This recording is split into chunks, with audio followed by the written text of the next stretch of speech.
Okay, so the next book that I read, which I don't have a physical of, is Sleeping in the Sun by Joanne Howard. I rated this 5 stars. This was a historical fiction that was set in India. I don't really know how to describe it anymore for you, so I don't spoil anything.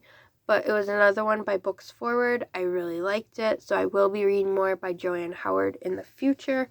The next one I read, which I didn't really care for because it was horror, but I gave it a try, was The Night House by Joe Nesbo. For the most part, I liked the start of it, but I feel like in the middle he kind of lost momentum to the storyline. It was basically about this 14-year-old that lost his parents tragically in a house fire, and then he goes to live with his aunt and uncle in a small town, and then he finds out that a classmate of his goes missing when he answers a phone. So it basically talks about the phone sucked his friend in and killed him, and then it talks about the phone booth was in an abandoned house and all of that. So if you like those kind of storylines, this is definitely for you. I will be donating it to a used bookstore or to a little free library, or giving it to a friend because I didn't really care for it. The next one I read, which was a physical, was Find Her by Lisa Gardner. I didn't really care for this one either. It was pretty slow for my liking. It didn't get good till like chapter 9, so that's why I rated it very low. This was only my second time reading a book by her. I still put Touch and Go as my favorite by her.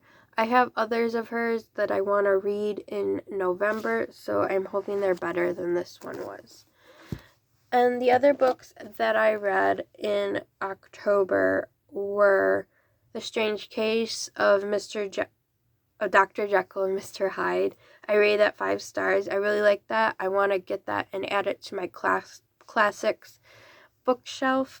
I read How I Live Now. I forget who the author is. I rated that 5 stars. It's basically about a girl, a teen, who lost her parents, and she's trying to pick the pieces up, which I could really relate to since losing my dad a few years ago. I also read The Last List of Mabel Beaumont.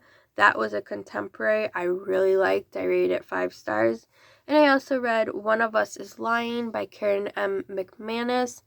I rated that 5 stars. I really like that yacht thriller, so I will definitely be diving into the rest of the series. Hopefully either next month or in early 2025.